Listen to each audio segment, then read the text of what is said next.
what efficiency metrics do you trust more? I have like mixed feelings on some that are becoming like fun lately, I think. Yeah, that's a really good question. I think it depends a lot on where the company is, like whether it's product market fits, or I guess maybe going by funding rounds, pre-series A, series B, and series C, where they are on that journey, and overall, like what is the market opportunity as well.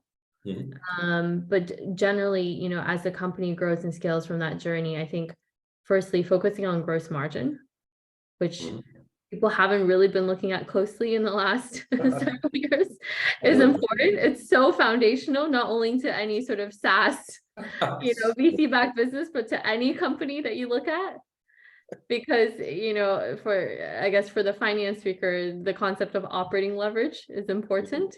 But for our non-finance speaker, it's about understanding whether the cost to deliver your solution is ultimately profitable and how profitable it is for your end customer. So I always look at patterns around gross margin for companies that have just achieved product market fit or are looking to achieve product market fit.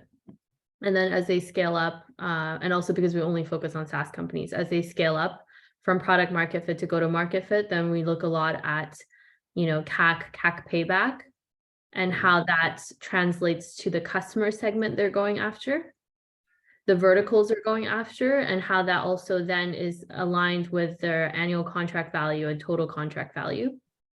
So how that all the sort of metrics to support how you look at go-to-market motions and combining that with CAC and CAC payback. And then drilling one level deeper, of course, is looking at ultimately their gross and net retention. Gross retention to exactly their cohorts, to basically figure out, does your product have delight with the customers that you're going after? And how sticky is it? And net retention to look at, is there more value that you're building in your product roadmap that your customers believe in? So how is your business evolving? And then aside from that, overall, from just the purely headcount perspective, I think there's like different rules out there. I've been hearing rule of 80, rule of 50, rule of 40. I think everyone has their own kind of flavor of the week, but the one specifically for SaaS companies that I like is actually the ARR relative to the FTE count. So, and here also, I think the numbers are all over the map, depending on the product and the country and the region you're in, and also the scale. But generally, I would say when you're around like 100, 150 FTEs, you can start applying the rule of thumb of 100 to 150K ARR per FTE. Yeah, that makes sense. Because the economies of scale start kicking in for a SaaS company around 10, 20 million of ARR. So, but that depends on a lot of factors, because I think if you're more sales led, then your ARR will be lower. If you're more product or marketing led, then your ARR will be higher. If you're workflow, it's easier to get in versus if you're infrastructure software. But broadly, I look at those, and then of course, looking at relative cash burn. So ARR relative to total invested capital, and net new ARR relative to net cash burn, and how that tracks monthly, quarterly, biannually, annually.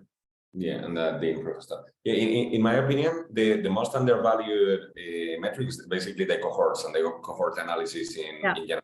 I always say, like, half jokingly, that would be my only due diligence on a SaaS business.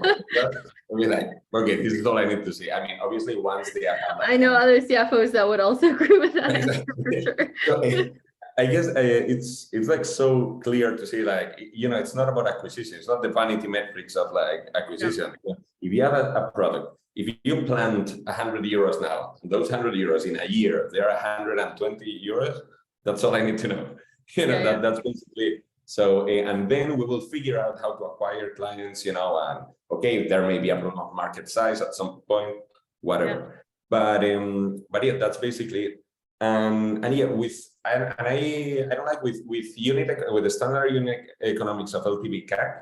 that people think they are way more elastic than they actually are. So for example, with many of our clients, if they do some numbers or in the first business plan they send us or whatever, you see that the CAC is going lower and lower and lower in time, which doesn't really make sense. You know, at the beginning, you acquire the low-hanging fruit, and then it's like, okay, and if at some point you want to acquire bigger clients, it's going to be like much more costly.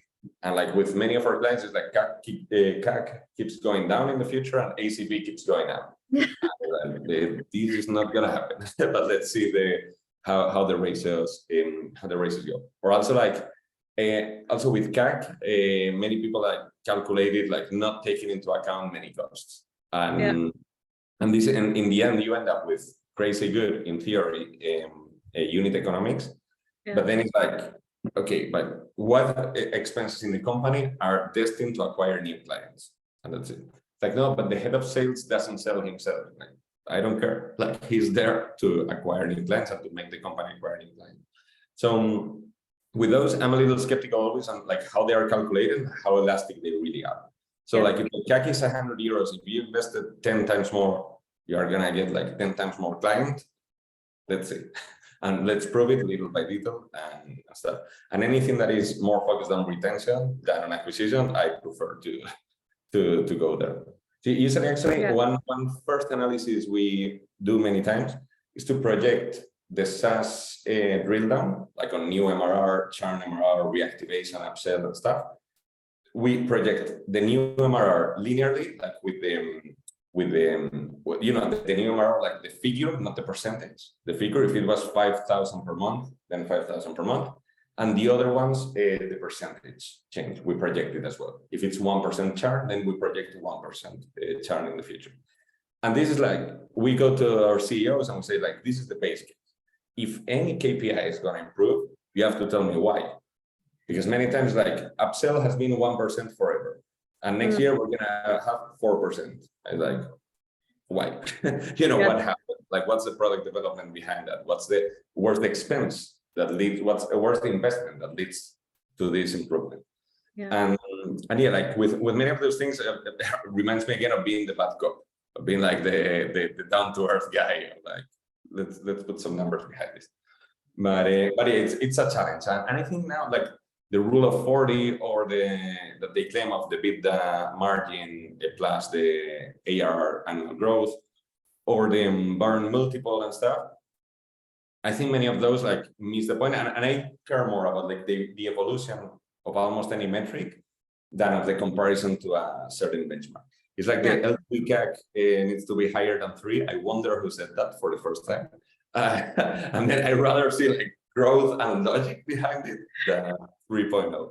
I couldn't agree with you more, Jaime. I think so many times, you know, unfortunately, we're in an environment, especially with, let's say, the younger generation of founder CEOs, where they want that like quick fix.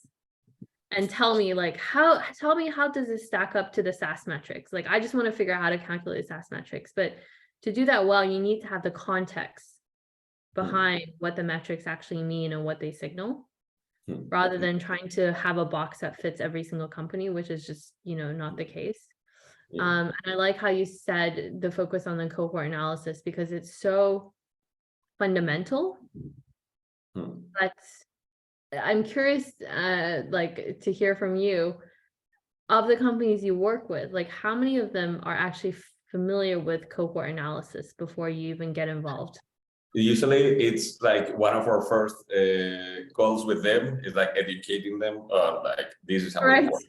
I didn't have it with VC funds, I have to say, but yeah, like to educate them about like, okay, this is how it works and this is how it's chosen. And actually it was fun. I remember one in which their cohorts were amazing, actually.